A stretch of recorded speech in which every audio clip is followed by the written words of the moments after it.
Hi, this is Michelle Yu of Team Flash Out Korea. Let's start!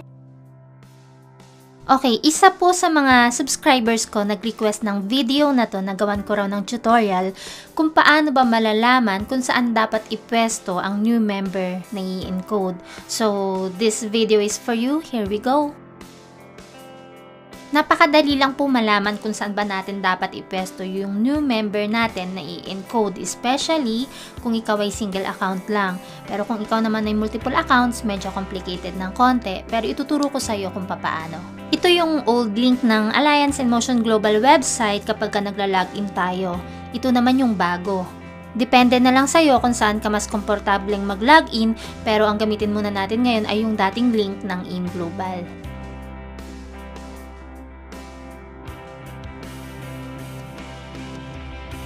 Okay, mag-login tayo sa isang webpage at ipagpalagay natin na ito ang data tracking center mo. Ikaw ay mayroong single account.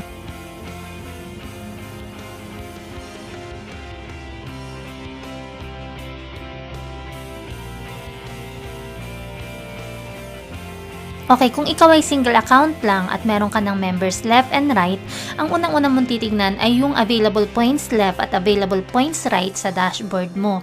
Saan ka ba may pinakamababang points? Kasi kung saan ka may pinakamababang points, doon ka dapat magpupwesto ng bago mong member. Kung pupunta tayo sa genealogy, dito ay makikita mo na merong iisang member sa left at meron namang 7 members sa right. Dito mo makikita ang total members na meron ka. At dahil nga sa left side ka may pinakakaunting members, natural na doon ka dapat mag-encode dahil ang habol natin dito ay kumita ng 1,500 pesos match sales bonus. Hindi ba't meron ka ng isang member dito sa left? Kaya maaari mong ilagay ang bago mong member dito sa number 4 or sa number 5. Ngayon ipagpalagay natin na gusto mong ipwesto dito sa number 5 yung bago mong member. Then bigyan natin ng pangalan yung nag-iisa mong member dito sa kaliwa. Halimbawa siya si Hazel. Ngayon wag mong kalimutan na si Hazel ay meron din yan sarili niyang left and right. Kung gusto mong ipwesto ang bago mong member dito sa number 5, ito ang right side ni Hazel. At ito naman ang ID number ni Hazel na gagamitin mo sa encoding bilang upline ID number dahil siya yung susundan sa line. Kapag in-encode mo ng member, ganito ang dapat mong ilagay sa placement information. ID number mo sa sponsor dahil ikaw yung nag-invite at ID number ni Hazel bilang upline dahil siya yung upline na susundan sa line.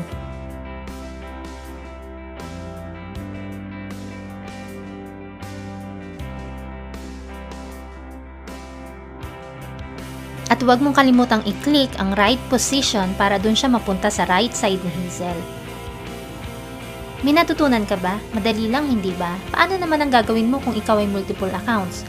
Yun naman ang i-discuss natin ngayon. Kung ikaw ay multiple accounts at litong-lito ka pa kung saan mo ba dapat ilagay ang bago mong member, bibigyan kita ng halimbawa ng isang napakagandang webpage. Kung papansinin mo dito sa dashboard, ito ay may 4 na accounts at ito ang ID number ng bawat account. Lagi mong tatandaan na kung ikaw ay multiple accounts at mag-e-encode ka, doon ka dapat mag-base ng ID number mo sa genealogy at hindi sa dashboard. Dito sa example webpage natin, hindi siya perfect triangle.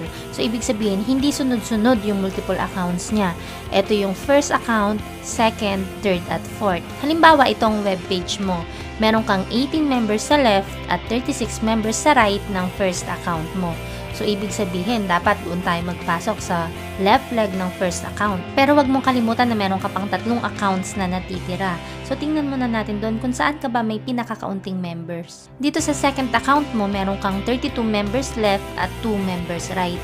So, doon tayo mag-concentrate sa right side ng second account. Doon sa right side mo, nandun yung first account mo at yung isa pang member. So, dalawa lang sila. Dito pa lang, makikita mo na ang magandang pwestuhan ng bago mong member ay sa right side ng fourth account mo kasi iisa pa lang ang member doon. Kung dito mo siya ilalagay sa right side, kikita ang fourth account mo ng match sales bonus plus kikita din ang second account mo ng match sales bonus. Kasi nag-match din yun sa left niya. So, kung halimbawa doon mo siya ilalagay sa left side ng first account mo, isang 1,500 pesos lang ang kikitain mo. Syempre doon ka na sa kikita ka ng mas malaki, hindi ba? Sana marami kang natutunan sa video na to at ginawa ko na itong pinakamalinaw para mas madaling maunawaan ng mga bago nating distributors at mas madali nilang masundan kung paano gawin ang encoding. Sana makatulong ito na malaki sa'yo at maraming salamat. I'm Michelle Yu of Team Flash Out Korea. Bye!